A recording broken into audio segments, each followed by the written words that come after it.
اکثر صوفیاء دائرہ بنا کر ذکر کرتے ہیں، خاص طور پر ترکی میں.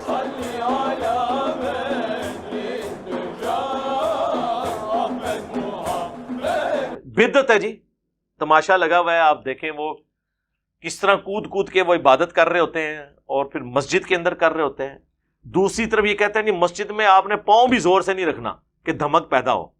تو یہ جو نچوا رہے ہوتے ہیں آپ لوگوں کو دھمال کے نام کے اوپر، ہاں کوئی جنگی ٹریننگ ہو رہی ہو جس طرح صحیح بخاری میں آتا ہے، مسجد کے گراؤنڈ جو اس کے اندر ہو سکتی ہے، لیکن یہ جو ذکر کے انہوں نے طریقے اڈاپٹ کیے ہوئے ہیں، اور وہ سارے ذکر کرنے والے اکثر وہ ہیں جو نماز بھی نہیں پڑھتے.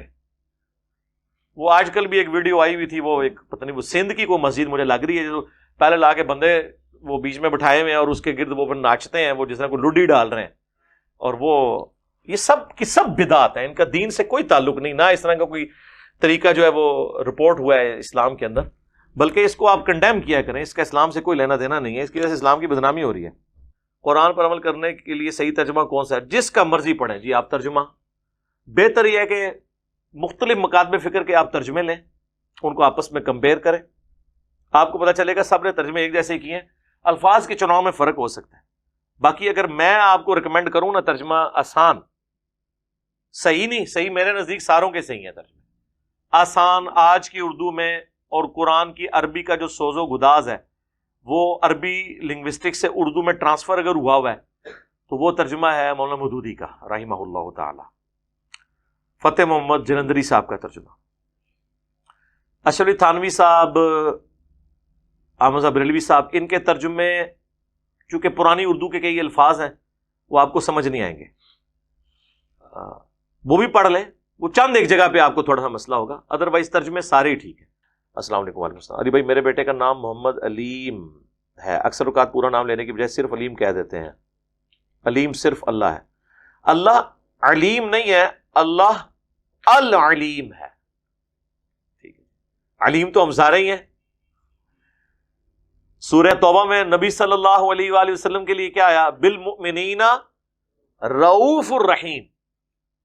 اب آپ کہیں گے کہ رؤوف الرحیم اللہ ہے؟ نہیں، اللہ ہے الرؤوف الرحیم، دی رؤوف.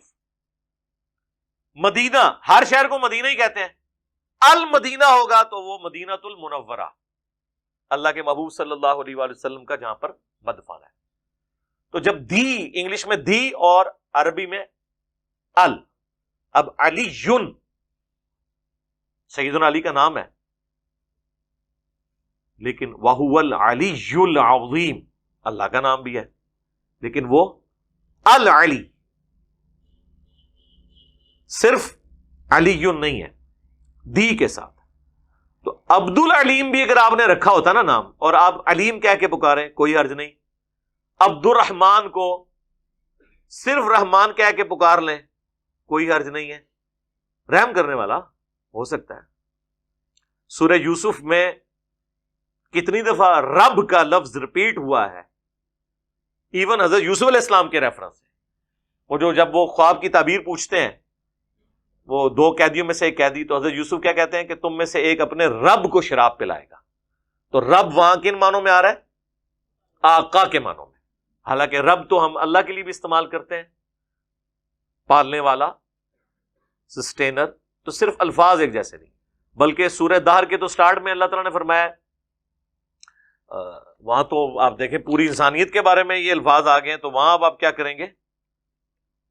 پارہ نمبر 29 کے بالکل اینڈ میں جا کے، انا خلقنا الانسان من نطفۃ امشاج، بے شک ہم نے انسان کو ملے جلے نطفے سے پیدا کیا، نبتلیہ تاکہ اسے آزمائیں، فجعلناہ سمیعا بصیرا، ہم نے اسے سمیع اور بصیر بنا دیا، سننے والا اور دیکھنے والا. تو یہ تو اللہ کی کوالٹی ہے، السمیع اور البصیر. لیکن یہاں کا کیا ہے؟ سمیع اور بصیر، دیکھنے اور سننے والا. ہمارا دیکھنا سننا ادھار ہے، مستعار ہے، اللہ سے لیا ہوا. اللہ کا ذاتی ہے، ہمارا عطائی ہے. اللہ کا غیر محدود ہے، ہمارا محدود ہے. دادی انگلینڈ میں فوت ہو گئی، نماز جنازہ جس حضرات نے وہاں پڑھا، کیا وہ یہاں بھی ان کے نماز جنازہ میں شامل ہو سکتے ہیں؟ بالکل. یہ تو ویسے ہی مشہور ہوا ہے کہ جی ایک بار جنازہ پڑھ لیا بلکہ وہ گاؤں سے شہر میں یا شہر سے گاؤں میں لاش جاری ہوتی ہے تو پہلے اناؤنسمنٹ ہوتی ہے کہ جی جنہوں نے بعد میں پڑھنا ہے وہ بھی نہ پڑھیں، جو آپ پڑھ چکے ہیں بعد میں نہ پڑھیں. سب کہانی ہے میرے بھائی، اس کا کیا لینا دینا ہے؟ یہ تو دعا ہے، جتنی بار مرضی پڑھیں. بخاری مسلم میں حدیث ہے، نبی صلی اللہ علیہ وآلہ وسلم نے غزوہ احد کے شہداء پر اپنی وفات سے 1 مہینہ پہلے اور شہدائے احد کی شہادت کے 8 سال کے بعد قبرستان میں جا کے نماز جنازہ ان کی پڑھی. تو پڑھ سکتے ہیں آپ. بلکہ میں تو اگر کہیں اس طرح کو قریبی کوئی جاننے والا ہو اور میں اس وقت نہ جنازے پہ پہنچ سکوں تو میں پھر اسے کبھی جاؤں تو میں کہتا ہوں یار مجھے قبر پہ لے جائیں، وہاں جا کے آپ جنازہ پڑھ لیں. اور اس کے لیے ضروری نہیں ہے کہ آپ 8-10 دن میں 10 سال بعد بھی پڑھ سکتے ہیں. نبی علیہ السلام نے تو 8 سال بعد پڑھا ہے. وہ جو بخاری مسلم میں حدیث ہے، ایک حبشی عورت مسجد نبوی کی صفائی کرتی تھی تو وہ فوت ہو گئی، تو رات کے وقت صحابہ کرام نے نبی علیہ السلام کو بتائے بغیر ہی اسے جنازہ پڑھ کے دفنا دیا.